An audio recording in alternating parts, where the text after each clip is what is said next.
പിന്നെ ഒരു സംഭവം എന്ന് പറഞ്ഞാൽ അനന്തപത്മനാഭ സ്വാമി എല്ലാ സ്ഥലത്തും ശയനാണ്, കിടന്നിട്ടാണില്ലത്. ഇവിടെ മാത്രമാണ് ഇരുന്നിട്ടുള്ളത്. കുട്ടിയായതുകൊണ്ട്, മൂലസ്ഥാനമായതുകൊണ്ട് ഇവിടെ ഇരുന്നിട്ടാണുള്ളത്. സന്താന ഭാഗ്യത്തിന് വേണ്ടി പ്രാക്ടിക്കൽ ഇത്രയെന്ന് ഞങ്ങൾക്ക് സന്താന ഭാഗ്യമായാൽ ഞാൻ കൊണ്ട് നടയിൽ കിടത്തു എന്ന് പറഞ്ഞിട്ട് പോയാൽ മതി. അതിന് ഏതോ ഒരു സംശയമില്ല. ഭഗവാൻ പറഞ്ഞിട്ടുണ്ട്, ഞാൻ കുട്ടിയായിട്ട് എപ്പോഴും ഇവിടെ കളിച്ചുകൊണ്ടുണ്ടാവും. സന്താനമില്ലാത്തവർ വന്ന് ഭക്തിയോണ്ട് പ്രാർത്ഥിച്ചാൽ ഞാൻ അവർക്ക് സന്താന ഭാഗ്യം എടുത്തു കൊടുക്കുന്നു. എത്രയോ ഉദാഹരണങ്ങളുണ്ട്. വലിയ സയൻസ് വിഭാഗത്തിൽ ഡോക്ടർമാർ ആവില്ലാന്ന് വിട്ട കേസ് ഈ നടയിൽ വന്ന് പ്രാർത്ഥിച്ചിട്ട് കുട്ടിയായിട്ട് വന്നവരുണ്ട്. അതേപോലെ പിന്നെ ഒരു സംഭവം, ഒരു മുതലയാണ് ഇവിടെ. പണ്ടേ ഉണ്ട് മുതല.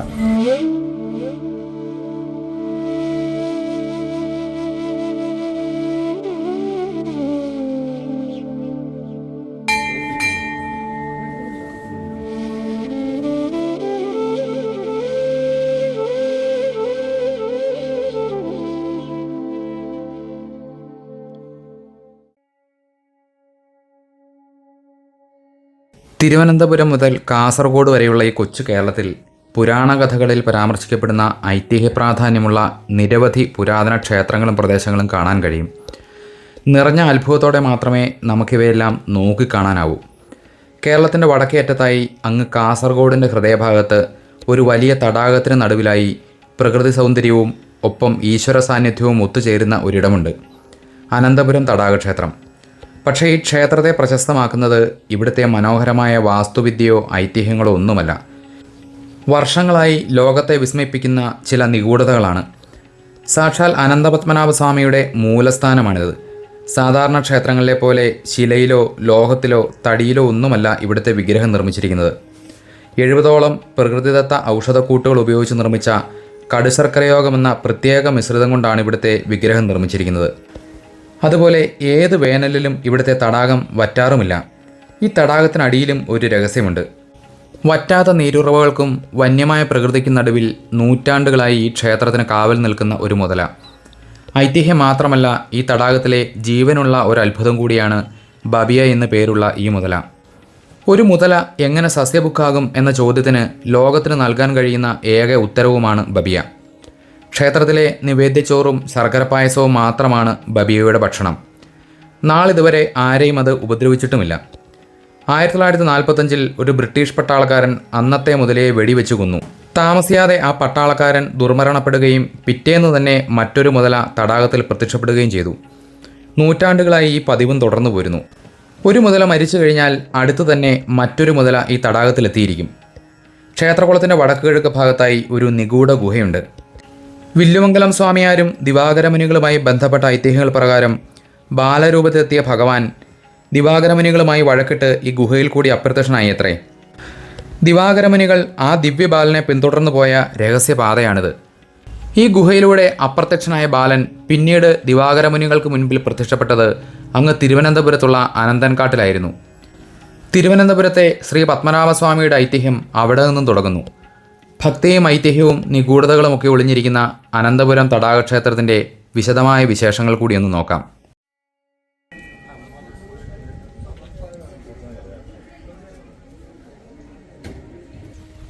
ആദ്യം നമുക്ക് ഈ ക്ഷേത്രത്തിൻ്റെ ഐതിഹ്യം ഒന്ന് മനസ്സിലാക്കാം. ഈ ക്ഷേത്രത്തിൻ്റെ ഐതിഹ്യം വില്ലുമംഗലം സ്വാമിയാരുമായും ദിവാകരമുനിയുമായും ബന്ധപ്പെട്ട് കിടക്കുന്നു. ഒരേ കഥ തന്നെ ഈ രണ്ടു പേരുമായും ബന്ധിച്ച് പറയുന്നുമുണ്ട്. തിരുവനന്തപുരം പത്മനാഭസ്വാമി ക്ഷേത്രത്തിൻ്റെ ഐതിഹ്യങ്ങളിൽ ഒരേ കഥാതന്തുവിൽ രണ്ടുപേരും മാറി മാറി വരുന്നതും കാണാം. ഭഗവാൻ ശ്രീപത്മനാഭൻ ഒരു ബാലൻ്റെ രൂപത്തിൽ കൂടെയുണ്ടാവുകയും പിന്നീട് വഴക്കിട്ട് അപ്രത്യക്ഷനാവുകയും ചെയ്ത കഥ രണ്ടുപേരുടെയും പേരിലുണ്ട്. വടക്കൻ ഐതിഹ്യമനുസരിച്ച് കാസർഗോഡ് ഭാഗത്തുള്ളവർ ഈ കഥ ദിവാകരമുനിയുമായി ബന്ധപ്പെട്ടതാണെന്നും മധ്യകേരളത്തിലും തെക്കൻ ഭാഗത്തുള്ളവരും ഇത് വില്ലുമംഗലവുമായി ബന്ധപ്പെട്ടതാണെന്നും പറയുന്നു. വ്യത്യസ്തമായ ആഖ്യാന ശൈലിയിൽ വന്ന മാറ്റങ്ങളാണവ.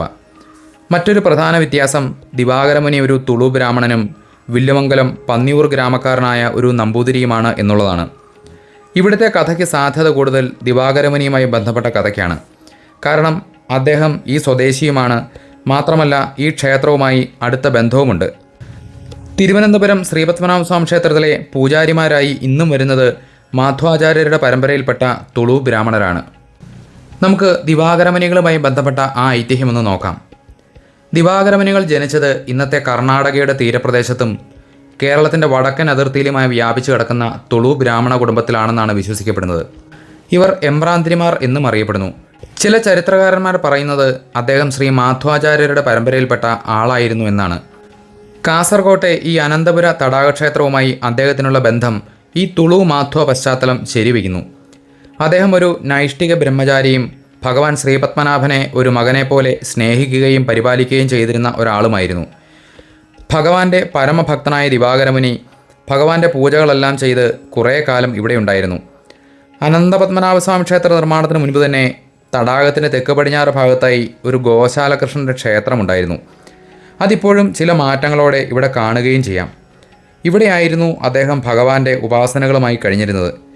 ഈ കാലത്ത് ഒരു ബാലൻ പൂജാതി കാര്യങ്ങളിൽ മുനികളെ സഹായിക്കാനും മറ്റുമായി ഇവിടെ വരുമായിരുന്നു. ഈ ബാലൻ ആരാണെന്നോ എവിടെ നിന്നാണോ വരുന്നതെന്നോ സ്വാമികൾ ഒരിക്കലും തിരക്കിയതുമില്ല. ആ ബാലൻ്റെ തേജസ്സിൽ ആകർഷനായ ദിവാകരമുനി അവനോട് തൻ്റെ കൂടെ താമസിക്കാൻ ആവശ്യപ്പെട്ടു. കുട്ടി ഒരു നിബന്ധന വയ്ക്കുകയും ചെയ്തു. ഒരിക്കലും എന്നോട് ദേഷ്യപ്പെടരുത്, അങ്ങനെ ചെയ്താൽ ആ നിമിഷം ഞാൻ ഇവിടെ വിട്ടുപോകും. മുനി അത് സമ്മതിക്കുകയും ചെയ്തു.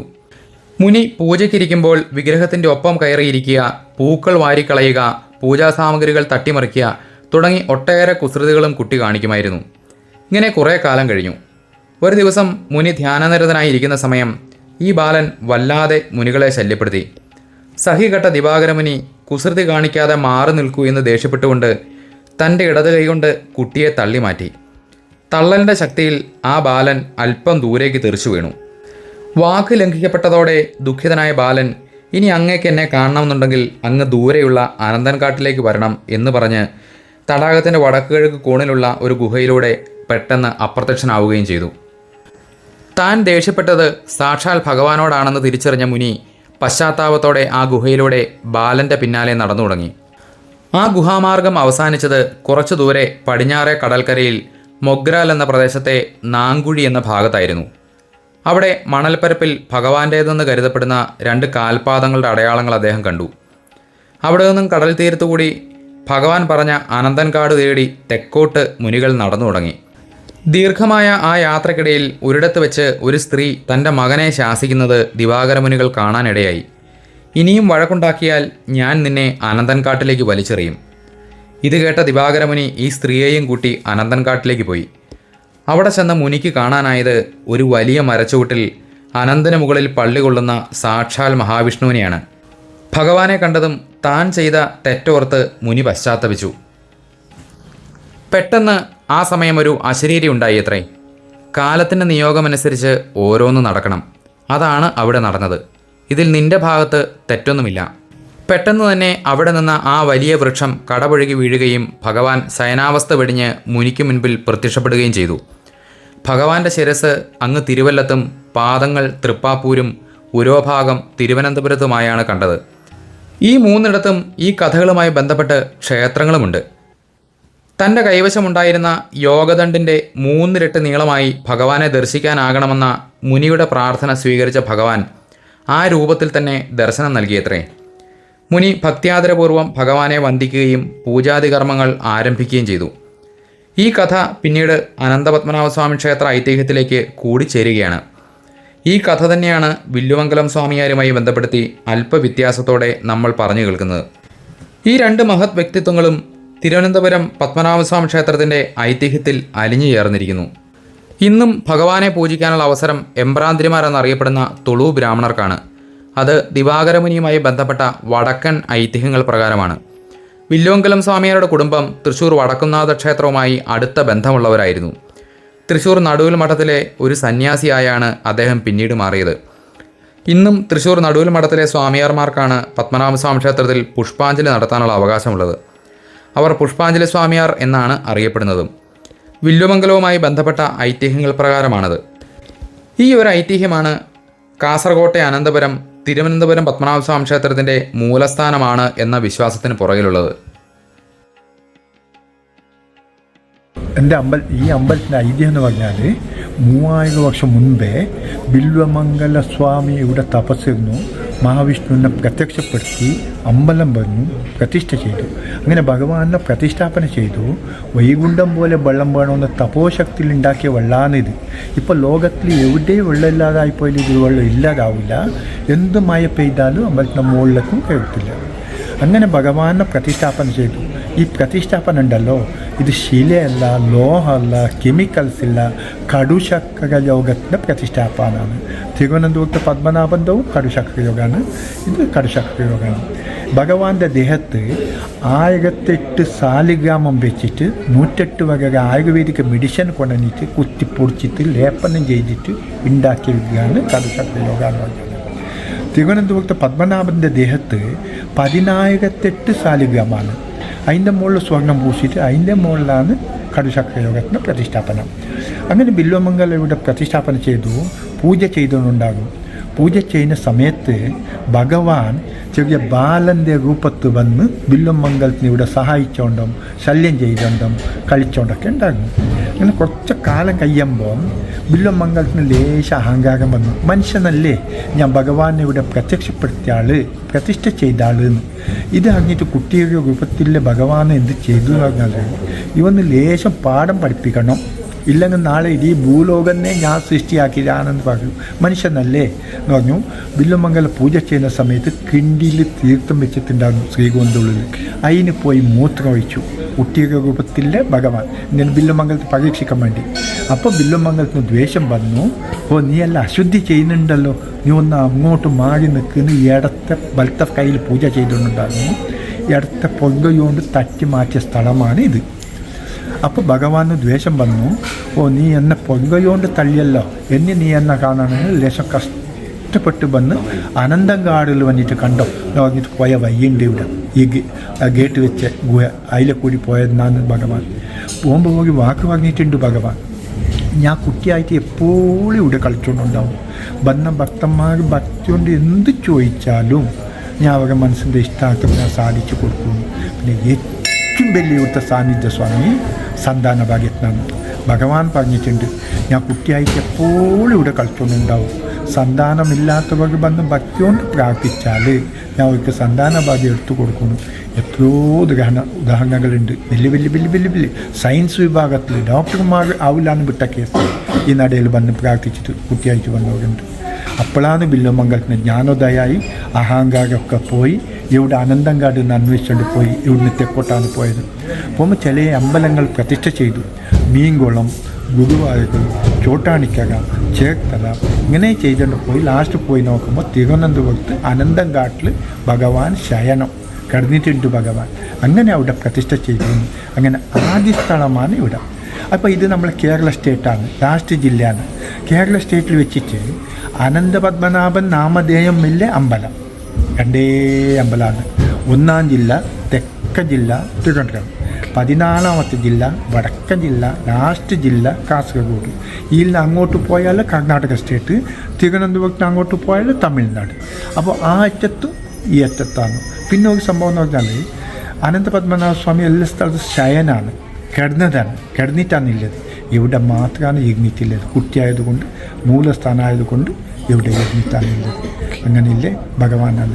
അതേപോലെ പിന്നെ ഒരു സംഭവം, ഒരു മുതലയാണ് ഇവിടെ. പണ്ടേ ഉണ്ട് മുതല. പണ്ടത്തെ മുതലന നമ്മൾ ജനിക്കുന്നതിൻ്റെ മുൻപത്തെ ഒരു കഥ ഉണ്ട്. 1942 ബ്രിട്ടീഷുകാർ വന്നിട്ട് അന്നത്തെ മുതലക്ക് വെടിവെച്ചിട്ട് അമ്മ മുതല മറിച്ചുപോയി. അതേ സ്പോട്ടിൽ എന്തോ ഒരു വിഷജന്തു അവനെ കടച്ചിട്ട് അവനും മറിച്ചു ബ്രിട്ടീഷുകാർ സായിബ. ഒരു ആഴ്ച കഴിയുന്നെങ്കിൽ ഒരു മുതല കുഞ്ഞു ഉദ്ഭവമാണ് ഇവിടെ. അപ്പോൾ 42 അതിപ്പോൾ 2022 മറിച്ചു. 80 വയസ്സ് പ്രായത്തോളം അതുണ്ടാകും ബബ്യ. അത് കഴിഞ്ഞിട്ട് ഒരു കൊല്ലം കഴിയുമ്പോൾ ഇപ്പോഴത്തെ കുഞ്ഞു ഉദ്ഭവമാണ്. എവിടുന്ന് വന്നു, എങ്ങനെ വന്നു, എന്താ ആകില്ല. ഒറ്റ ഒന്നാണ്. ഇപ്പോൾ എവിടെയെങ്കിലും ഒരു ജീവി ഒറ്റയ്ക്ക് ജീവിക്കില്ലല്ലോ ഏട്ടാ. ഇതല്ല, ഒറ്റ ഒന്നേ ഇല്ല. പണ്ടിന്ന് പിന്നെ ഒന്ന്, ഇപ്പോഴും ഒന്ന്. അതാണ് മുന്തിയത്തേൻ്റെ ഫോട്ടോ ആണ് പറയുന്നത്. അതാണ്. അങ്ങനെയില്ല ഭഗവാന്റെ. ഈ മുതല അകത്തേക്ക് കയറി വരുമോ? ഇല്ല, നടയിൽ വന്നിട്ട് കിടക്കും. അകത്തേക്ക് കയറും. വാതിലെല്ലാം അടക്കുമല്ലോ. ഇപ്പോൾ നല്ല ആൾക്കാരുണ്ട്. സന്ധ്യക്ക് നടയിൽ വന്നിട്ട് കിടക്കും. നമ്മൾ തോന്നില്ലേ അവിടെ വന്നിട്ട് കിടക്കും. അപ്പോൾ ഞങ്ങൾ ഈ ഗേറ്റെല്ലാം ഓപ്പൺ ആക്കി ചെയ്തതിന് ശേഷം വന്നിട്ട് ഇവിടെ കിടക്കും. ആരെയും ഉപദ്രവിക്കൊന്നുമില്ല. ഇവിടത്തോളം ഇല്ല. മുൻപത്തോട് ഇന്നത്തോട് 50 അത് മുൻപത്തേന് 80 വയസ്സ് പ്രായമായി അതും ചെയ്തിട്ടില്ല. ഇത് ഇല്ല. ഒരാൾ പോയാൽ ഒന്ന് ഉദ്ഭവമാണുണ്ട്. എങ്ങനെ എവിടുന്നോ എന്താ നമുക്കറിയാം. അത് ഭഗവാന്റെ വിശിഷ്ടമാണ്.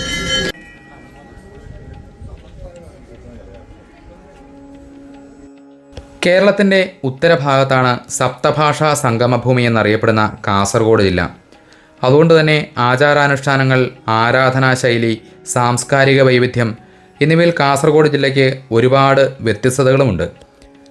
കാസർഗോഡ് ടൗണിൽ നിന്നും 11 കിലോമീറ്റർ കഴിയുമ്പോൾ കുമ്പളയിലെത്തും. കുമ്പള ബദിയടുക്ക പാതയിലൂടെ ഒരു 4 കിലോമീറ്റർ കഴിയുമ്പോൾ നായിക്കാപ്പ് എന്ന സ്ഥലത്തേക്കെത്തും.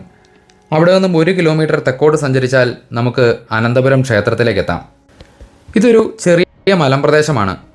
വിശാലമായ പുൽമൈതാനങ്ങളും അങ്ങിങ്ങായി കുറച്ച് വീടുകളും മാത്രം. ക്ഷേത്രത്തിന് മുൻവശത്തായി കുറച്ച് കടകളും ഒരു പാർക്കിംഗ് ഗ്രൗണ്ടുമൊക്കെ കാണാം. ചെറിയൊരു ക്ഷേത്ര ഗോപുരവും. പക്ഷേ ഗോപുരത്തോട് ചേർന്ന് കാണുന്ന ചുറ്റുമതിലിന് ചില പ്രത്യേകതകളുണ്ട്.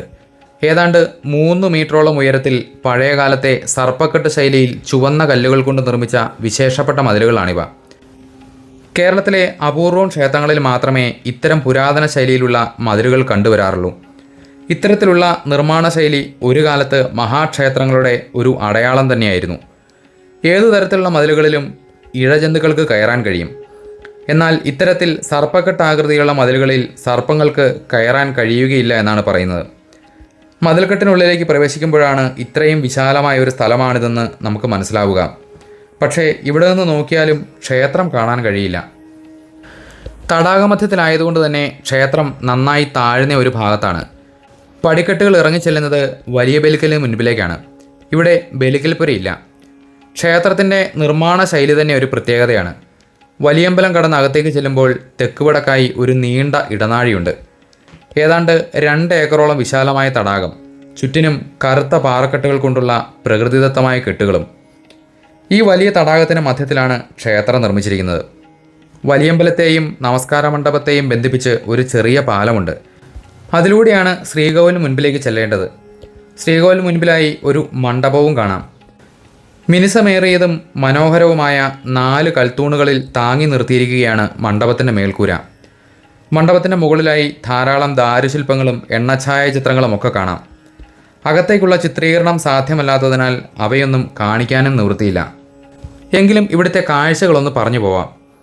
ചെമ്പ് പാകിയ മുഖമണ്ഡപത്തോടു കൂടിയ ചതുരത്തിലുള്ള ഇരുനില ശ്രീകോവിലാണ്. ശ്രീമൻ നാരായണൻ അനന്തപത്മനാഭനായി കുടികൊള്ളുന്ന അപൂർവമായ പ്രതിഷ്ഠ. ഇരുവശങ്ങളിലായി ശ്രീദേവിയും ഭൂമിദേവിയും. നമസ്കാര മണ്ഡപത്തിൻ്റെ ഇടതുവശത്തുകൂടി ചെന്ന് ഭഗവാനെ ദർശിക്കാം. നമസ്കാര മണ്ഡപത്തിനും ശ്രീകോവിലിനും ഇടയിലായി കരിങ്കല്ലുകൊണ്ട് പാലം പണിതാണ് ദർശനത്തിന് സൗകര്യമുണ്ടാക്കിയിരിക്കുന്നത്. പാലത്തിനടിയിലൂടെ വെള്ളം ഒഴുകുന്നതുകൊണ്ട് ശ്രീകോവിലിന് ചുറ്റും വെള്ളമാണ്. ശ്രീകോവിലിൻ്റെ ഇരുവശങ്ങളിലുമായി ഭഗവാന്റെ ആജ്ഞകളെ ശിരസാവഹിക്കാൻ നിൽക്കുന്ന ഭാവത്തിൽ ദ്വാരപാലകരായ ജയവിജയന്മാർ. അകത്ത് സാക്ഷാൽ വൈകുണ്ഠ സദൃശമായ ഗർഭഗൃഹം. ചുറ്റിലും ജലമാണല്ലോ. ഇതുതന്നെയാണ് ക്ഷീരസാഗരവും. അതിനു മധ്യത്തിലായി സാക്ഷാൽ ശ്രീമൻ നാരായണൻ അനന്തനുമേൽ ഉപവിഷ്ടനായിരിക്കുന്ന അത്യപൂർവമായ പ്രതിഷ്ഠ. അനന്തൻ തൻ്റെ 5 ഭണങ്ങൾ വിടർത്തി ഒരു കുട പോലെ ഭഗവാനെ സംരക്ഷിക്കുന്നു. ഭഗവാൻ ഇടതുകാൽ മടക്കി വലതുകാൽ താഴേക്ക് തൂക്കിയിട്ട് അനന്തനുമേൽ ഇരിക്കുന്ന രീതിയിലാണ്. മുകളിലത്തെ കൈകളിൽ ചക്രവും ശംഖും, താഴത്തെ കൈകൾ അഭയവരത മുദ്രയിലുമാണ്. ഭഗവാന്റെ ഇരുവശത്തുമായി ശ്രീദേവിയുടെയും ഭൂമിദേവിയുടെയും വിഗ്രഹങ്ങൾ. പക്ഷേ ശ്രീദേവിയെയും ഭൂമിദേവിയെയും നേരിട്ട് കാണാൻ സാധിക്കില്ല. ശ്രീകോവിലിൻ്റെ ഇരുവശങ്ങളിലുമായി നിന്നാൽ മാത്രമേ കാണാൻ സാധിക്കൂ. ഭക്തിപൂർവം ഭഗവാനെ നമസ്കരിക്കുന്ന ഗരുഡനും ഹനുമാനും. ഇരുവശങ്ങളിലെയും ഭിത്തികളിൽ ചാമരം വീശുന്ന നാഗകന്യകമാർ. ഇങ്ങനെ 7 പ്രതിഷ്ഠകളാണ് ശ്രീകോവിലിനുള്ളിലുള്ളത്. എല്ലാ വിഗ്രഹങ്ങളും പുരാതന വാസ്തുശാസ്ത്ര വിധിപ്രകാരമുള്ള കടുശർക്കര യോഗത്താൽ നിർമ്മിതവുമാണ്. ഭഗവാൻ 5 പത്തികളുള്ള അനന്തനുമേൽ ഇരിക്കുന്ന രീതിയിലായതുകൊണ്ട് സാക്ഷാൽ പരവാസുദേവൻ എന്ന സങ്കല്പത്തിലുള്ളതാണ് ഇവിടുത്തെ പ്രതിഷ്ഠ. ചെറുതായെന്ന് വിശദീകരിക്കാം. ഭാരതീയ ദർശനത്തിലും വൈഷ്ണവ മതത്തിലും പ്രത്യേകിച്ച് പാഞ്ചരാത്ര ആഗമപ്രകാരം വളരെ ഉയർന്ന തലത്തിലുള്ള ഒരു സങ്കല്പമാണ് പരവാസുദേവൻ. പര എന്നാൽ ഏറ്റവും ഉയർന്നത് അല്ലെങ്കിൽ ആത്യന്തികമായത് എന്നൊക്കെയാണ് അർത്ഥം. സൃഷ്ടി, സ്ഥിതി, സംഹാരം എന്നിവയ്ക്കപ്പുറം പ്രപഞ്ചത്തിൻ്റെ മൂലകാരണമായി നിൽക്കുന്ന ഭഗവാൻ വിഷ്ണുവിൻ്റെ പരമമായ രൂപത്തെയാണ് പരവാസുദേവൻ എന്ന് വിളിക്കുന്നത്. മഹാവിഷ്ണുവിൻ്റെ പര, വ്യൂഹ, വിഭവ, അന്തര്യാമി, അർച്ച എന്നിങ്ങനെ 5 ഭാവങ്ങളിൽ ഏറ്റവും ആദ്യത്തേതും പ്രധാനപ്പെട്ടതുമാണ് പരരൂപം. ഭഗവാൻ തൻ്റെ നിത്യലോകമായ വൈകുണ്ഠത്തിൽ വസിക്കുന്ന ഭാവമാണിത്. അവിടെ ഭഗവാൻ ചതുർബാഹുവായി ശംഖചക്രഗദാപത്മങ്ങളേന്തി ശ്രീദേവിയോടും ഭൂമിദേവിയോടും കൂടി അനന്തന് മുകളിൽ ഇരിക്കുന്നവനായും സങ്കല്പിക്കപ്പെടുന്നു. അനന്തപുരം ക്ഷേത്രത്തിൽ ഭഗവാൻ അനന്തന് മേൽ ഇരിക്കുന്ന രൂപത്തിൽ ദർശനം നൽകുന്നത് ഈ വൈകുണ്ഠനാഥൻ അഥവാ പരവാസുദേവ സങ്കല്പത്തിലാണ്. ആ ക്ഷീരസാഗര സങ്കല്പം തന്നെയാണ് ചുറ്റുമുള്ള ഈ തടാകവും. വസു എന്നാൽ അർത്ഥമാക്കുന്നത് വസിക്കുന്നത് എന്നാണ്. ദേവ എന്നാൽ പ്രകാശിക്കുന്നത് എന്നും. എല്ലാ ജീവജാലങ്ങളിലും വസിക്കുന്ന പ്രകാശമയമായ ചൈതന്യമാണ് വാസുദേവൻ. ഇതിൻ്റെ ആത്യന്തികമായ രൂപമാണ് പരവാസുദേവൻ. ഈ രൂപം ഭക്തർക്ക് പരമമായ ശാന്തിയും മോക്ഷവുമാണ് നൽകുന്നത്. അനന്തപുരം ക്ഷേത്രത്തിലെ വിഗ്രഹം ഈ പരവാസുദേവ സങ്കല്പത്തെ പൂർണ്ണമായും ഉൾക്കൊള്ളുന്നതാണ്. ഭഗവാൻ ഇരിക്കുന്ന ആ രൂപം തന്നെ ആത്മീയമായ രാജകീയതയും ശാന്തതയെയും സൂചിപ്പിക്കുന്നു. കടുശർക്കര യോഗത്തിൽ ഇവിടുത്തെ വിഗ്രഹം നിർമ്മിച്ചിരിക്കുന്നത് പോലും ദേവചൈതന്യം ദീർഘകാലം നിലനിർത്തുന്നതിന് വേണ്ടിയാണ്. ഐശ്വര്യത്തിൻ്റെയും ക്ഷമയുടെയും പ്രതീകമായ ശ്രീദേവിയും ഭൂമിദേവിയും ഭഗവാന്റെ കൂടെ ഇവിടെയുണ്ട്. ഇത് പ്രപഞ്ചത്തിൻ്റെ മുഴുവൻ അധിപൻ എന്ന സങ്കല്പത്തെ ദൃഢമാക്കുന്നു. ചുരുക്കത്തിൽ രൂപമുള്ളവനും എന്നാൽ രൂപങ്ങൾക്കെല്ലാം അപ്പുറത്തുള്ളവനുമായ ഈശ്വരൻ്റെ പരമമായ അവസ്ഥയാണ് പരവാസുദേവൻ. കടുശർക്കര യോഗത്തിലുള്ള പ്രതിഷ്ഠയായതുകൊണ്ട് അഭിഷേകവും മറ്റും നടത്തുന്നത് മറ്റൊരു അഭിഷേക പീഠത്തിലാണ്. ഇവിടെ ബഹുവേര വിധാനത്തിലുള്ള പ്രതിഷ്ഠയാണ്. അഭിഷേകജലം മുഴുവനും തടാകത്തിലേക്ക് വീഴുന്നതുകൊണ്ട് തടാകത്തിലെ ജലം മുഴുവനും തീർത്ഥമായിട്ടാണ് കണക്കാക്കുന്നതും. മുഖമണ്ഡപത്തിന് സമീപം ഒരു ചെറിയ കിണറുണ്ട്. അഭിഷേകത്തിനും നിവേദ്യത്തിനുമൊക്കെയുള്ള ജലം ഈ കിണറ്റിൽ നിന്നാണ് എടുക്കുന്നത്. ശ്രീകോവിലിനുള്ളിലെ എല്ലാ വിഗ്രഹങ്ങളും കടുശർക്കര യോഗത്താൽ നിർമ്മിക്കപ്പെട്ടതാണ്. ഹൈന്ദവ ദേവബിംബങ്ങൾ പല രൂപത്തിലും ഭാവത്തിലും കണ്ടുവരാറുണ്ട്. ശില കൊണ്ടും ലോഹം കൊണ്ടും തടി കൊണ്ടും മണ്ണുകൊണ്ടും അങ്ങനെ പല ദ്രവ്യങ്ങൾ കൊണ്ട് നിർമ്മിക്കപ്പെടുന്ന ഇത്തരം വിഗ്രഹങ്ങൾക്ക് ഓരോന്നിനും അതിൻ്റേതായ പ്രത്യേകതകളുമുണ്ട്. പൂജാക്രമങ്ങൾ, അനുഷ്ഠാനകർമ്മങ്ങൾ, മന്ത്രങ്ങൾ എന്നിവ ഓരോന്നിനും വ്യത്യസ്തങ്ങളായിരിക്കും.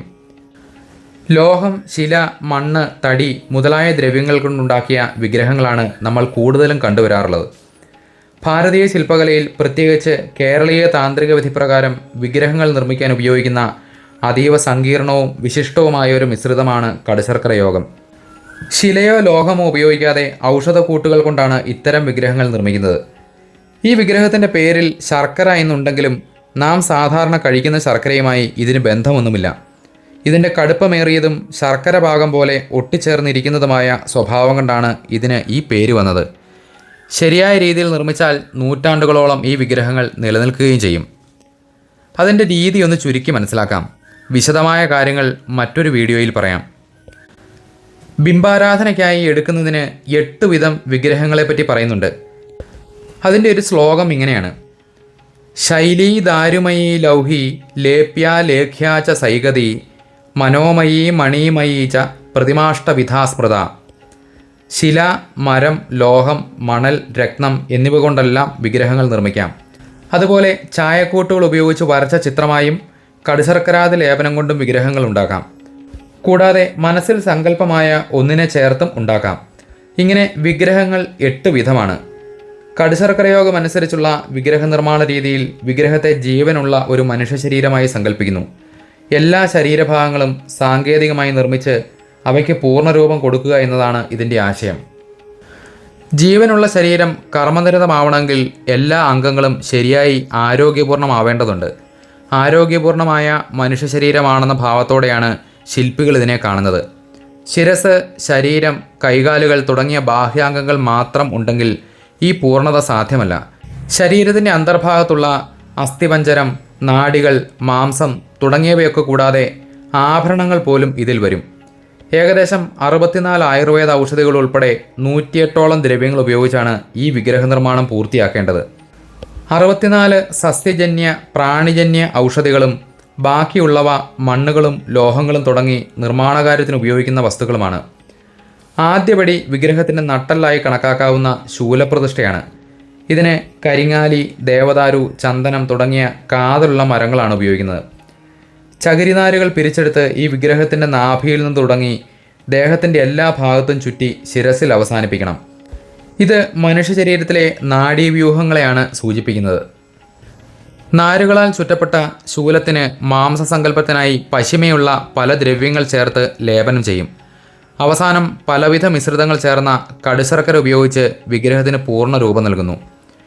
മനുഷ്യശരീരത്തിലെ തൊലിപ്പുറം പോലെ ഇത് വിഗ്രഹത്തിന് തിളക്കവും ഉറപ്പും നൽകും. ഇത്തരം വിഗ്രഹങ്ങൾ ഉണ്ടാക്കി ആരാധിക്കുന്നത് ഭക്തജനങ്ങൾക്ക് ആരോഗ്യവും ഐശ്വര്യവും പ്രദാനം ചെയ്യുന്നതിനാണ്. ഇത് വലിയൊരു വിഷയമായതിനാൽ ഇതിനെപ്പറ്റി വിശദമായി മറ്റൊരു വീഡിയോയിൽ പറയാം. അനന്തപുരം ക്ഷേത്രത്തിലെ പുരാതന വിഗ്രഹങ്ങൾ 1200 വർഷത്തോളം പഴക്കമുള്ള കടുശർക്കര യോഗത്തിൽ നിർമ്മിച്ച വിഗ്രഹങ്ങളായിരുന്നു. കാലപ്പഴക്കത്താൽ അതിന് ചില ന്യൂനതകൾ വന്നതിനാൽ 1976 നടന്ന നവീകരണ കലശത്തിൻ്റെ ഭാഗമായി ഈ പുരാതന വിഗ്രഹങ്ങൾ ജീവോദ്വാസന ചെയ്തതിനു ശേഷം ശ്രീകോവിലിൽ നിന്നെടുത്ത് ജലാധിവാസം ചെയ്യുകയും തൽസ്ഥാനത്ത് പഞ്ചലോഹ വിഗ്രഹങ്ങൾ പ്രതിഷ്ഠിക്കുകയും ചെയ്തിരുന്നു.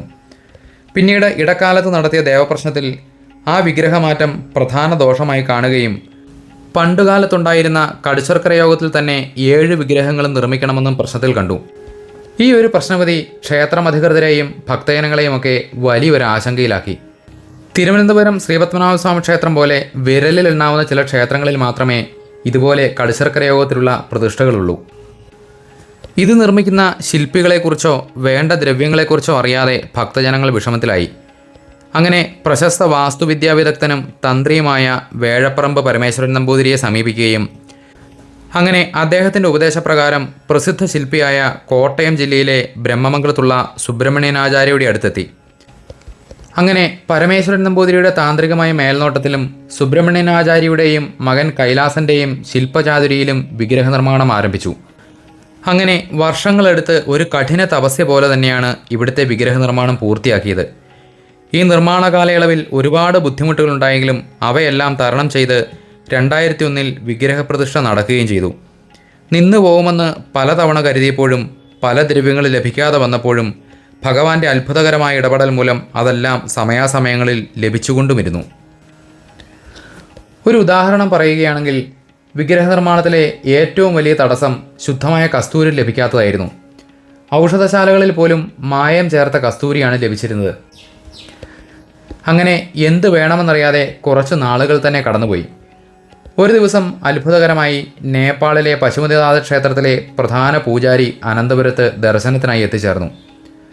അദ്ദേഹം ഇവിടുത്തെ വിഗ്രഹത്തിൻ്റെ പ്രാധാന്യം മനസ്സിലാക്കുകയും നിരോധനമുള്ള വസ്തുവാണെങ്കിലും സ്വന്തം ഉത്തരവാദിത്വത്തിൽ നേപ്പാളിൽ നിന്ന് ശുദ്ധമായ കസ്തൂരി എത്തിച്ചു നൽകാമെന്ന് ഏൽക്കുകയും ചെയ്തു.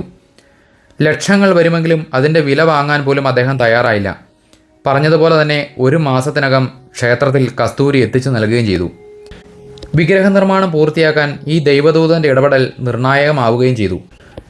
ഇതുപോലെ ഒട്ടനവധി കാര്യങ്ങൾ ഈ ഒരു കാലയളവിൽ നടക്കുകയും ചെയ്തു. ശ്രീകോവിലിൻ്റെ ചുവരിൽ സംഘർഷണൻ, അനിരുദ്ധൻ, പ്രദ്യുപ്നൻ എന്നിങ്ങനെ മനോഹരമായ 3 വിഗ്രഹങ്ങളുണ്ട്. തെക്ക് ഭാഗത്ത് സംഘർഷണൻ, പടിഞ്ഞാറേ ചുവരിൽ പ്രദ്യുപ്നൻ, വടക്ക് ഭാഗത്ത് അനിരുദ്ധൻ, കിഴക്ക് ഭാഗത്ത് സാക്ഷാൽ വാസുദേവനും. ഈ 3 വിഗ്രഹങ്ങളും കടുശർക്കര യോഗത്തിൽ ചെയ്തിരിക്കുന്നതാണ്.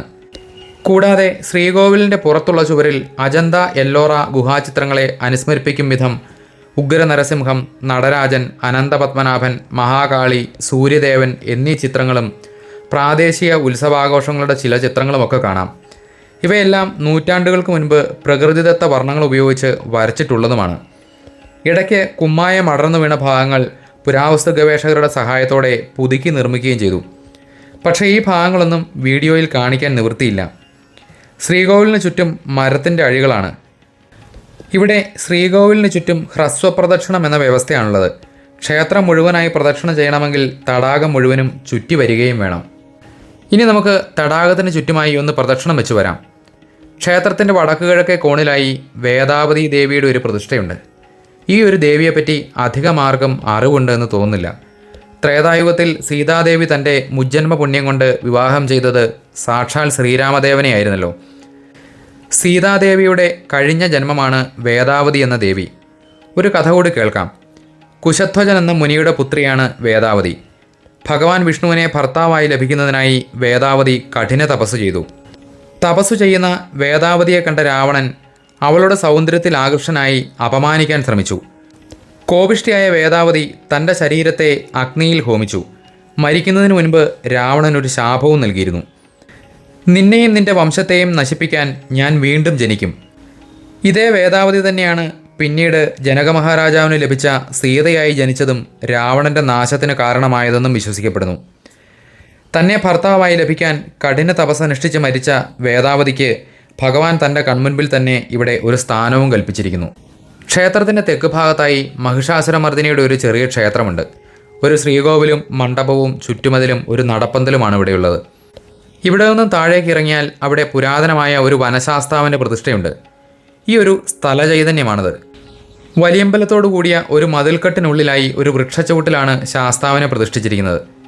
ഇതിനു ചുറ്റുമായും ഒരു മതിൽക്കെട്ടുണ്ട്. ഇവിടെ തെക്ക് ഭാഗത്തായി ഒരു വേട്ടയ്ക്കൊരുമകൻ്റെ പ്രതിഷ്ഠയും കാണാം. ശബരിമല യാത്രയ്ക്കിടെ പണ്ടുകാലത്ത് ധാരാളം സിദ്ധന്മാർ ഇവിടെ ധ്യാനിക്കാൻ എത്തുമായിരുന്നു അത്രേ. വളരെ ശാന്തവും പ്രകൃതി ഭംഗി നിറഞ്ഞതുമായ ഒരു സങ്കേതമാണിത്. ഇവിടെ പടിഞ്ഞാറ് ഭാഗത്തായി ഒരു ക്ഷേത്രകുളവും അതിൻ്റെ കരയിലായി രക്തേശ്വരിയുടെ ഒരു പ്രതിഷ്ഠയുമുണ്ട്. ഇവിടുത്തെ പൂജാകാര്യങ്ങൾക്ക് ഇതിലെ ജലം ഉപയോഗിക്കുകയും ചെയ്തിരുന്നു. ഇതൊരു തീർത്ഥക്കുളവുമാണ്. പ്രധാന കുളത്തിലെ ജലം 1-2 തവണ വറ്റിച്ചപ്പോഴെല്ലാം നമ്മുടെ ബബിയ മുതല ഇവിടെയായിരുന്നു കഴിഞ്ഞിരുന്നത്. തടാകത്തിൻ്റെ തെക്ക് പടിഞ്ഞാറ് ഭാഗത്തായി പുരാതന കാലത്തെ ഓർമ്മിപ്പിക്കുന്ന ഗോപാലകൃഷ്ണൻ്റെ ഒരു ഗോശാല ക്ഷേത്രമുണ്ട്. പണ്ട് ദിവാകരമുനികൾ താമസിച്ചിരുന്നതും ഇവിടെയായിരുന്നു എന്നാണ് പ്രശ്നത്തിൽ തെളിഞ്ഞത്. ബാലരൂപത്തിൽ ഭഗവാൻ സ്വാമികളുടെ കൂടെ ഉണ്ടായിരുന്നതും ഇവിടെയാണ്. ഇവിടുത്തെ പ്രധാന ക്ഷേത്ര നിർമ്മാണത്തിന് മുൻപും ഈ ദേവാലയം ഇവിടെ ഉണ്ടായിരുന്നു അത്രേ. കയ്യിൽ കോലും പിടിച്ച് പശുക്കളെ മേയ്ക്കാൻ കൊണ്ടുപോകുന്ന ഭാവത്തിൽ നിൽക്കുന്ന കറുത്ത ശിലയിലുള്ള ഗോപാലകൃഷ്ണൻ്റെ പ്രതിഷ്ഠയാണിവിടെ. അമ്പലപ്പുഴയിലെയൊക്കെ പോലെ ചെറിയ ചില വ്യത്യാസങ്ങളോടെ ഒരു ഗോശാല ക്ഷേത്രമാണിത്. മുൻപിലായി ഒരു തുളസിത്തറയും കാണാം. ഇവിടെ ഒരു മഠം പണ്ടുകാലത്തുണ്ടായിരുന്നു എന്നതിൻ്റെ ശക്തമായ തെളിവുകൾ ഇവിടെ കാണാം. ഇവിടെ തെക്ക് പടിഞ്ഞാറ് ഭാഗത്തായി ഒരു പഴയ കുളപ്പുരയുടെ അവശിഷ്ടങ്ങൾ ഇപ്പോഴും കാണാം. ഇവിടെ നിന്ന് മുൻപോട്ട് ചെല്ലുമ്പോൾ ഇടതുവശത്തായി ഒരു പഴയ തറവാടുണ്ട്. പക്ഷേ അവിടെ കയറിയില്ല. മുൻപോട്ട് ചെല്ലുമ്പോൾ വലിയൊരു അരയാൽ വൃക്ഷം തറകെട്ടി സംരക്ഷിച്ചിട്ടുണ്ട്. ശക്തമായ സർപ്പസാന്നിധ്യമുള്ള ഒരു സങ്കേതമാണിത്. ഈ ആൽത്തറയുടെ തെക്ക് ഭാഗത്തായി ഒരു ഗണപതി ക്ഷേത്രം കൂടിയുണ്ട്. ഇവിടെ പണ്ട് കടുശർക്കര യോഗത്തിൽ തന്നെയുള്ള ഒരു ഗണപതി പ്രതിഷ്ഠ ഉണ്ടായിരുന്നു അത്രേ. പക്ഷേ അറിവില്ലാതെ അഭിഷേകങ്ങളും മറ്റും നടത്തിയതിനാൽ ആ വിഗ്രഹത്തിന് കേടുപാടുകൾ ഉണ്ടാവുകയും അങ്ങനെ ജീവോദ്വാസന ചെയ്ത് പുതിയ വിഗ്രഹം പ്രതിഷ്ഠിക്കുകയും ഈ വിഗ്രഹം ജലത്തിൽ നിക്ഷേപിക്കുകയും ചെയ്തിരുന്നു അത്രേ. ശില്പികളുടെ ആവശ്യപ്രകാരം ഈ വിഗ്രഹം ജലത്തിൽ നിന്ന് വീണ്ടെടുത്ത് ഇവിടെ സംഗ്രഹമുറിയിൽ സൂക്ഷിച്ചിട്ടുമുണ്ട്. ഇവിടെ ശ്രീകോവിലിൻ്റെ വലതുഭാഗത്തായി ഒരു ശിലാലിഖിതവും കാണാം. പക്ഷേ അതിലെന്താണ് എഴുതിയിരിക്കുന്നത് എന്ന് ഇതുവരെ മനസ്സിലാക്കാൻ ആർക്കും സാധിച്ചിട്ടുമില്ല. എങ്കിലും ഇത് കണ്ടപ്പോൾ മനസ്സിലായ ചില കാര്യങ്ങൾ കൂടി ഒന്ന് പറയാം. അത് ശരിയായി കൊള്ളണമെന്നുമില്ല. പുരാതന തുളു ലിപിയും ദ്രാവിഡ ഭാഷകളുടെ എല്ലാം ഒരു മിശ്രണമാണിത്. വട്ടെഴുത്ത് ലിപിയിലെ അക്ഷരങ്ങളുടെ ഘടനയും കേരളത്തിലെ സമാനമായ ശിലാശാസനങ്ങളും വെച്ച് ഒരു ഏകദേശ രൂപം നോക്കാം. ഇത് ആധുനിക മലയാളമല്ല.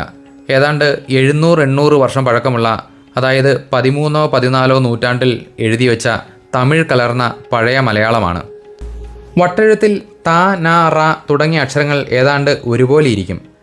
അതുപോലെ പായും യായും വാ പോലെയാണ് കാണുന്നത്. കൂടാതെ തേയ്മാനവുമുണ്ട്. കല്ലിൻ്റെ മുകളിൽ കാണുന്ന സൂര്യൻ്റെയും ചന്ദ്രൻ്റെയും ചിത്രം ആചന്ദ്രതാരം, അതായത് സൂര്യനും ചന്ദ്രനും ഉള്ളിടത്തോളം കാലം ഈ വ്യവസ്ഥ നിലനിൽക്കണം എന്ന അർത്ഥത്തിലാണ് കൊടുത്തിരിക്കുന്നത്. ആദ്യ വരി സ്വസ്തി ശ്രീ എന്ന മംഗളവാക്യത്തോടെയാണ് ആരംഭിക്കുന്നത്. മിക്ക രാജകീയ അല്ലെങ്കിൽ ക്ഷേത്രശാസനങ്ങളും ആരംഭിക്കുന്നത് ഇങ്ങനെയാണ്. രണ്ടാമത്തെ വരിയിൽ കോ എന്ന് കൊടുത്തിരിക്കുന്നത് രാജാവിനെയാണ് ഉദ്ദേശിക്കുന്നത്. കൂടാതെ ആണ്ട് തുടങ്ങിയ വാക്കുകളുടെ സൂചനയുമുണ്ട്. ഇത് ലിഖിതം എഴുതപ്പെട്ട കാലത്തെ ഭരണാധികാരിയെ സൂചിപ്പിക്കുന്നു. മധ്യഭാഗത്ത് അനന്തപുരം എന്നും തളിയാർ എന്നുമുള്ള പദങ്ങൾ കാണാം. തളിയാർ എന്നാൽ ക്ഷേത്ര ഭരണാധികാരി എന്നർത്ഥം. ക്ഷേത്രത്തിലെ ഗണപതി പ്രതിഷ്ഠയ്ക്കോ അല്ലെങ്കിൽ നിവേദ്യത്തിനായോ ഏർപ്പെടുത്തിയ ദാനത്തെക്കുറിച്ചാവാം ഈ ഭാവം പറയുന്നത്. താഴത്തെ വരികളിൽ നെല്ല്, പറ തുടങ്ങിയ വാക്കുകളും കാണാൻ സാധിക്കും. ഇത് ക്ഷേത്രത്തിലെ നിത്യനിദാന ചെലവുകൾക്കായി നീക്കിവെച്ച ഭൂമിയെയും അതിൽ നിന്നുള്ള വിളവിനെയുമാണ് സൂചിപ്പിക്കുന്നത്. അവസാന വരികളിൽ മുട്ടിച്ചവർ, ശിക്ഷ എന്നീ പദങ്ങളും അവ്യക്തമായി കാണാം. എന്തായാലും ഒരു കാര്യം ഉറപ്പിക്കാം. ഇവിടുത്തെ പ്രതിഷ്ഠാകാലവും നിത്യനിദാനവും ഇവിടുത്തെ ഒരു പ്രത്യേക നടയുടെ നിർമ്മാണത്തിനുമൊക്കെ നീക്കിവെച്ച സ്വത്തിനെക്കുറിച്ചും നിത്യനിദാനം മുട്ടിച്ചാൽ ഉണ്ടാകുന്ന ശിക്ഷകളെപ്പറ്റിയുമൊക്കെ ഭക്തരെയും ഭരണാധികാരികളെയും അറിയിക്കാനാണെന്നത് വ്യക്തമാണ്. 12-ാം നൂറ്റാണ്ട് മുതൽ 20-ാം നൂറ്റാണ്ടിൻ്റെ പകുതി വരെ പൂർണ്ണമായും ഭാഗികമായും ഇവിടെ ഭരണം നടത്തിയിരുന്ന മായിപ്പാടി രാജവംശത്തിൻ്റെ കാലത്താവാം ഒരുപക്ഷെ ഇത് സ്ഥാപിച്ചത്. വടക്ക് മഞ്ചേശ്വരം മുതൽ തെക്ക് ചന്ദ്രഗിരിപ്പുഴ വരെയും പടിഞ്ഞാറ് അറബിക്കടൽ മുതൽ കിഴക്ക് അടൂർ വരെയുമുള്ള കുമ്പളസീമ എന്നറിയപ്പെട്ടിരുന്ന പ്രദേശങ്ങൾ ഇവരുടെ ഭരണത്തിന് കീഴിലായിരുന്നു. ഇവിടുത്തെ രാജാക്കന്മാർ രാമന്ത അരശുകളു എന്ന സ്ഥാനപ്പേരിലാണ് അറിയപ്പെട്ടിരുന്നത്. അനന്തപുര ക്ഷേത്രത്തിൻ്റെ പ്രധാന രക്ഷാധികാരികളും ഊരാളരും മായിപ്പാടി രാജാക്കന്മാരായിരുന്നു. കാസർഗോഡ് പെർള റൂട്ടിൽ മായിപ്പാടി എന്ന സ്ഥലത്ത് ഇവരുടെ കൊട്ടാരവും കാണാം. ഇവിടുത്തെ അവസാനത്തെ കിരീടധാരിയായ രാജാവായിരുന്ന വെങ്കടേശവർമ്മ രാജ 1994 അന്തരിച്ചതോടെ ഭരണപരമായ കാര്യങ്ങളെല്ലാം അവസാനിക്കുകയും ചെയ്തു. ഇനി നമുക്ക് ഇവിടുത്തെ സ്ഥിരം അന്തേവാസിയായ ബബിയ എന്ന മുതലയെപ്പറ്റി കൂടി മനസ്സിലാക്കാം. ഇവിടുത്തെ തടാകത്തിൻ്റെ വടക്ക് ഭാഗത്ത് 2 ഗുഹകളുണ്ട്. പകൽ സമയത്ത് മിക്കവാറും ഈ മുതലയുടെ വാസസ്ഥാനം ഇവിടങ്ങളിലായിരിക്കും. ഭക്തജനങ്ങൾക്ക് അപൂർവം ചില സമയങ്ങളിൽ ഇതിനെ കാണാനും പറ്റും. ഈ മുതലയെ ഒന്ന് കാണണമെന്ന് വലിയൊരു ആഗ്രഹമായിരുന്നു. എന്തായാലും നമ്മൾ ചെന്ന സമയം ആശാൻ ശ്രീകോവിലിൻ്റെ വടക്ക് ഭാഗത്തായി കിടപ്പുണ്ടായിരുന്നു. ഈ മുതലയുടെ പൂർവികനായി ബബിയ എന്നൊരു മുതലയായിരുന്നു ഉണ്ടായിരുന്നത്. പേര് വിളിച്ചാൽ വിളിച്ചയാളുടെ അടുത്തേക്ക് വേഗം ഓടി വരികയും ചെയ്യും. എന്തെങ്കിലും കഴിക്കാൻ കിട്ടുമെന്ന ഉറപ്പിന്മേലാണത്. നമുക്ക് നേരിട്ട് കൈകൊണ്ട് തന്നെ കൊടുക്കുകയുമാവാം. അത് ഉപദ്രവിക്കാറുമില്ല. 1945 ആ വിചിത്ര സംഭവമുണ്ടായത്. അന്ന് ബ്രിട്ടീഷ് സൈന്യത്തിൻ്റെ താവളമായിരുന്നു ഇവിടം. വിളിക്കുമ്പോൾ ഓടി വരുന്ന ഒരു മുതലയുണ്ട് എന്നറിഞ്ഞ അവർക്കത് പരിഹാസവും തമാശയുമായി തോന്നി. ഇതൊന്ന് പരീക്ഷിക്കാനായി അവർ കുളക്കരയിൽ ചെന്ന് ബാബിയ എന്ന് ഉറക്കെ വിളിച്ചു. വിളി കേട്ടതും ശരവേഗത്തിൽ മുതല അവർക്കടുത്തേക്കെത്തി. ഇത് കണ്ടതും അവരിലൊരാൾ തോക്കെടുത്ത് തൽക്ഷണം അതിനെ വെടിവെച്ചു. അപ്പോൾ തന്നെ ആ സാധു മരിക്കുകയും ചെയ്തു. എന്നാൽ വെടിവെച്ചയാൾ തോക്കിൽ നിന്ന് കൈവിരലുകൾ മാറ്റുന്നതിന് മുൻപ് തന്നെ അടുത്തുള്ള വലിയ ഒരു അരയാൽ വൃക്ഷത്തിൽ നിന്നും ഒരു വിഷജന്തു ഇയാളുടെ ദേഹത്തേക്ക് ചാടി വീഴുകയും പല്ലും നഖവും ഉപയോഗിച്ച് ഇയാളെ ആക്രമിക്കുകയും ചെയ്തു. രക്തത്തിൽ കുളിച്ച ഇയാളെ വൈദ്യരുടെ അടുത്തേക്ക് കൊണ്ടുപോകും വഴി തന്നെ മരണവും സംഭവിച്ചു. അന്ന് ആ മുതലയെ മനുഷ്യരെ സംസ്കരിക്കുന്നതിന് തുല്യമായ ചടങ്ങുകളോടെ തന്നെ ക്ഷേത്രത്തിൻ്റെ അഗ്നികോണിൽ കുറ്റിക്കാട് എന്ന ഭാഗത്ത് സംസ്കരിക്കുകയും ചെയ്തിരുന്നു. അന്നത്തെ ദൃക്സാക്ഷികളുടെ വിവരണമാണിത്. ഈ സംഭവത്തിന് ശേഷം അധികം താമസിയാതെ തന്നെ ഒരു കൊച്ചു മുതല കുളത്തിൽ പ്രത്യക്ഷപ്പെട്ടു. ബബിയ എന്ന പേര് തന്നെ ആളുകൾ ഇതിനും കൊടുത്തു. ഇത് ആണാണോ പെണ്ണാണോ എന്ന് ആർക്കും തിരിച്ചറിയാനും സാധിച്ചിരുന്നില്ല. ഈ മുതലമുത്തച്ഛൻ ഏതാണ്ട് 75 വർഷത്തോളം ഇവിടെ ഉണ്ടായിരുന്നു. ഇക്കഴിഞ്ഞ 2022 ഒക്ടോബർ 9 രാത്രിയാണ് അത് മരിക്കുന്നത്. ശേഷം അധികം താമസിക്കാതെ പുതിയത് വരികയും ചെയ്തു. അതാണ് ഇപ്പോൾ ഇവിടെയുള്ളത്. പൂജാരി കൊടുക്കുന്ന നിവേദ്യച്ചോറാണ് ഇതിൻ്റെ മുഖ്യ ഭക്ഷണം. മാംസഭുക്കായ മുതലയ്ക്ക് ഇവിടെ മാംസം ലഭിക്കുന്നില്ല. ക്രൂരജീവിയാണെങ്കിലും അത് അക്രമാസക്തി കാണിക്കുകയോ ആരെയും ഉപദ്രവിച്ചതുമായോ കേട്ടിട്ടില്ല. ശാസ്ത്രത്തിന് ഉത്തരം കിട്ടാത്ത ഒരു ചോദ്യമാണിത്. ഇതിനെ ഒരു ദൈവീക മുതലയായാണ് ആളുകൾ കാണുന്നതും. ക്ഷേത്രത്തിലെ പൂജാരി ഈ കുളത്തിലാണ് മുങ്ങിക്കുളിക്കുന്നത്. വെളുപ്പിന് പലപ്പോഴും ഈ മുതലയെ ചവിട്ടിയ സംഭവങ്ങളും ഉണ്ടായിട്ടുണ്ട്. അപ്പോഴൊക്കെ അത് അവിടെ നിന്ന് തെന്നി മാറുകയും ചെയ്തു. ഒരിക്കൽ ക്ഷേത്രഗോപുരവാതിക്കൽ കിടന്നുറങ്ങിയ ക്ഷേത്ര ജീവനക്കാരൻ തിരിഞ്ഞു കിടന്നപ്പോൾ കണ്ടത് അടുത്തു തന്നെ മുതലയും കിടക്കുന്നതാണ്. പക്ഷേ അത് ഉപദ്രവിച്ചതേയില്ല. ഒരിക്കൽ ഇവിടെ വന്ന ചിലർ ഈ കഥകളൊക്കെ കേട്ട് പരിഹസിച്ച് ചിരിച്ചു. മുതലയുടെ ഫോട്ടോകളൊക്കെ കാണിച്ചു കൊടുത്തിട്ടും അവർക്കത് വിശ്വാസമായില്ല. ഇക്കാലത്ത് ഇതുപോലെ എത്ര എണ്ണം വേണമെങ്കിലും കാണിക്കാമെന്നായി അവർ. ക്ഷേത്രത്തിലുള്ളവർ ഇവരുടെ മുൻപിൽ ഇങ്ങനെ തല താഴ്ത്തി നിൽക്കുമ്പോഴാണ് വടക്ക് ഭാഗത്തു നിന്നും ഇവരുടെ മുൻപിലേക്ക് മുതല ശരവേഗത്തിൽ വരുന്നത്. പിന്നീട് ഒരു 5 മിനിറ്റ് നേരം ഒരു കസർത്ത് തന്നെയായിരുന്നു. ചാടുക, മറിയുക, ഉരുളുക എന്ന് വേണ്ട ആകെ ഒരു ബഹളം. ഇതിനു മുൻപ് അങ്ങനെ ഒരവസ്ഥയിൽ മുതലയെ ആരും കണ്ടിട്ടുമില്ല. അത് തൻ്റെ കടമ നിർവഹിച്ചതിന് ശേഷം ഗുഹയിലേക്ക് മടങ്ങുകയും ചെയ്തു. പരിഹസിച്ചവർ ഒരക്ഷരം മിണ്ടാതെ നടക്കൽ ചെന്ന് നമസ്കരിച്ച് സമസ്താപരാധം പൊറുക്കണേ ഭഗവാനെ എന്ന് പ്രാർത്ഥിച്ച് ഇവരോട് ക്ഷമാപണവും പറഞ്ഞു മടങ്ങി. ഒരിക്കൽ ഇതുപോലെ ഒരു കുട്ടി വെള്ളത്തിൽ വീണ ഒരു സംഭവവും ഉണ്ടായി. കുട്ടിയെ കണ്ട മുതല വേഗത്തിൽ കുട്ടിയുടെ അടുത്തേക്ക് വന്നു. എല്ലാവരും സ്തബ്ധരായി ഉച്ചത്തിൽ അലറി. പക്ഷേ അത് വന്ന് കുട്ടിയൊന്ന് മണത്ത് നോക്കി വേഗം തന്നെ മടങ്ങുകയും ചെയ്തു. ഉടൻ തന്നെ ഒരാൾ വെള്ളത്തിൽ ചാടി കുട്ടിയെ രക്ഷിച്ചു. ഇതിനെയൊക്കെ അന്ധവിശ്വാസങ്ങളെന്ന് പറഞ്ഞ് തള്ളിക്കളയാനാവില്ല. നിവേദ്യ സമയമാവുമ്പോൾ അതിനറിയുകയും ചെയ്യാം. പൂജാരി ഇട്ടുകൊടുക്കും, അത് കഴിക്കും, തിരികെ പോവും. രാവിലെ ഒരു 11:30ക്കും 12നും ഇടയ്ക്കാണത്. ഇടയ്ക്ക് ക്ഷേത്രത്തിലേക്കും കയറി വരും. ഗണപതിയുടെ ശ്രീകോവിലിന് വടക്കുകിഴക്ക് ഭാഗത്തായി ബോബരിയ ഉള്ളാക്കുളു എന്ന് എഴുതി വച്ചിരിക്കുന്ന ഒരു ശ്രീകോവിൽ കൂടി കാണാം. അനന്തപത്മനാഭസ്വാമിയുടെ കാവൽക്കാരായിട്ടാണ് ഇവരെ കണക്കാക്കുന്നത്. ഭൂതാരാധനയ്ക്ക് പേര് കേട്ട സ്ഥലങ്ങളാണ് ഈ പ്രദേശം. തുളുനാട്ടിലെ രാജാക്കന്മാരും ഭരണാധികാരികളുമായി ബന്ധപ്പെട്ട രാജം ദൈവം എന്നറിയപ്പെടുന്ന പൂമാണി കിന്നിമാണി ദൈവങ്ങളെ ഉള്ളാകുളു സങ്കല്പത്തിൽ ആരാധിച്ചു വരുന്നു. ഇതോടൊപ്പം ഇവിടെ വീരഭദ്രൻ്റെ ഒരു ഗദയുമുണ്ട്. ബോബരിയ എന്നത് നാട്ടുദൈവങ്ങളാണ്. ഈ ക്ഷേത്രം എല്ലാ വിഭാഗം ജനങ്ങളെയും ഒരുമിപ്പിച്ച് നിർത്തുന്നതിൻ്റെ തെളിവാണ് ഈ രാജദൈവവും നാട്ടുദൈവവും. ഇവിടുത്തെ പ്രധാന വഴിപാടുകൾ എന്തൊക്കെയാണ്? വഴിപാട് കാർത്തിക പൂജ മുതലക്ക് നൈവേദ്യം, പിന്നെ ഒരു ദിവസത്തെ പൂജ ഉണ്ട്, വിശേഷ പൂജ ആയിട്ട് ഒരു ദിവസം ഇടീ പൂജ, ഒരു നേരത്തെ പൂജ ഉണ്ട്, സകലസേവ എന്നുണ്ട്. സകലസേവ എന്ന് പറഞ്ഞാൽ എല്ലാ ഗുടികൾക്ക് പൂജ ആവും. സന്താന ഭാഗ്യത്തിന് എന്താ വിശേഷാൽ പൂജ? സന്താന ഭാഗ്യത്തിന് ഭഗവാൻ ഇവിടെ ഇത് ഭഗവാന്റെ തന്നെ പ്രാർത്ഥിക്കേണ്ടതാണ്, പിന്നെ ഒന്നും വേണ്ട. സന്താന ഭാഗ്യത്തിന് ഭഗവാന്റെ പ്രാർത്ഥിക്കൽ ഇത്ര തന്നെ. ഞങ്ങൾക്ക് സന്താന ഭാഗ്യമായാൽ ഞാൻ കൊണ്ട് നടയിൽ കിടത്തു എന്ന് പറഞ്ഞിട്ട് പോയാൽ മതി. അതിന് ഏതോ ഒരു സംശയമില്ല. അത്ര തന്നെ വഴിപാടായിട്ടില്ല. നടയിൽ കൊണ്ടുവന്നിട്ട് കുട്ടീനെ കിടത്തു, അത്രേ ഇല്ല. എല്ലാം ചെയ്യുന്നത് തന്നെ. പിന്നെ അവർക്ക് കഴിഞ്ഞ പിന്നെ അന്ന് വഴിപാട് ചെയ്യൂ വന്നിട്ട് അത് നടന്നിട്ട് അത് അത്ര. ഇവിടെ തന്ത്രമൊക്കെ ആരാണ്? തന്ത്രി വിട്ട് ഇത് ഇവിടെ നിന്നില്ലേ ഗണേശ തന്ത്രി, ദേലമ്പാടി ഗണേശ തന്ത്രി. മുന്തി അയാളെ ഇളയപ്പനുണ്ടായിരുന്നു ബാലകൃഷ്ണ തന്ത്രി. അയാളെ കാലം കഴിഞ്ഞതിന് ശേഷം ഇപ്പോൾ ഗണേശ തന്ത്രി. ഇപ്പോൾ ഇവിടുത്തെ ഉത്സവമൊക്കെ എന്നാ വരിക? ഇപ്പോൾ ഫെബ്രുവരി 26 കുംഭമാസം 14 കുംഭമാസം. ഡേറ്റ് വ്യത്യാസം ഉണ്ടാവും. ഫെബ്രുവരി 26 അത് സംക്രമണം പറഞ്ഞ കണക്കുകൾ. ഈ കുംഭമാസം 14 അത് മലയാള മാസം 14 ഉത്സവം. പ്രതിഷ്ഠാദിനാണ് അത് പ്രതിഷ്ഠാനാണ്. ഇനി വേറെ എന്തെങ്കിലും പറയാനുണ്ടോ? വേറൊന്നുമില്ല. ഭഗവാന്റെ അങ്ങനത്തെ എത്തുകയില്ലല്ലോ. അങ്ങയുടെ പേരെന്താണ്? ചന്ദ്രൻ. ഇവിടെ ഇവിടെ തന്നെ അടുത്ത് വീടാണ്. ഇവിടെ തന്നെ ഇല്ലത്. രാവിലെ വാങ്ങി സന്ധ്യക്ക് പോകും. ജീവനക്കാരനാണ് ഇവിടുത്തെ. സന്തോഷം.